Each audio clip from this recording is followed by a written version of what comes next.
తిరుపతి వాసులకు సేవ చేసేందుకు ఎమ్మెల్యే అభ్యర్థిగా తనకు అవకాశం ఇవ్వడం సంతోషంగా ఉందని జనసేన టీడీపీ బీజేపీ అభ్యర్థి ఆరణి శ్రీనివాసులు అన్నారు. శ్రీవారి పాదాల చెంత కార్యాలయాన్ని ప్రారంభించుకున్నామన్నారు.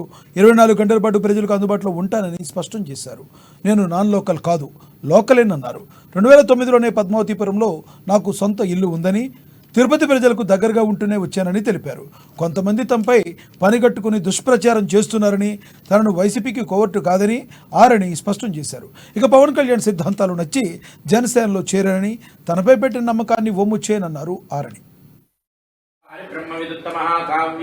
జిల్లా అధ్యక్షుడిగా కూడా 3 పార్టీలలో తెలుగుదేశం, ప్రజారాజ్యం, వైసీపీ 3 పార్టీలలో కూడా జిల్లా అధ్యక్షుడు అనుభవం కూడా అపారంగా ఉంది.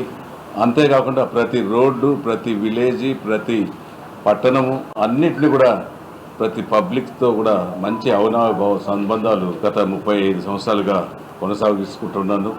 ఇది చిత్తూరు జిల్లాలో ఒక భాగమే. జిల్లా ఒకటే కాబట్టి చిత్తూరు జిల్లాలో ఒక భాగం ఇది. కొందరు అపోహలు సృష్టించారు.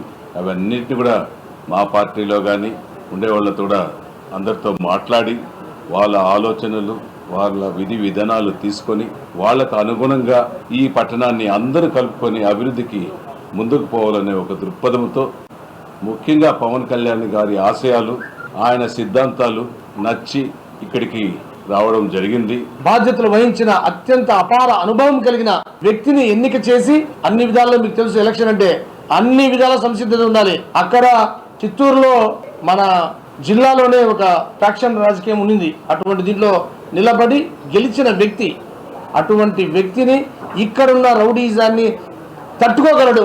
ఇక్కడ రౌడీ రాజకీయం జరుగుతూ ఉంది అని అందరికీ తెలుసు, ప్రజలందరికీ తెలుసు. వాళ్ళతో తట్టుకొని నిలబడాలంటే అత్యంత అపార అనుభవం కలిగిన ఒక సీనియర్ వ్యక్తి, ఇట్లాంటి రౌడీ రాజకీయాన్ని తట్టుకోగలిగిన వ్యక్తి అని వాళ్ళు కాచి వడపోచి ముగ్గురు కూడా.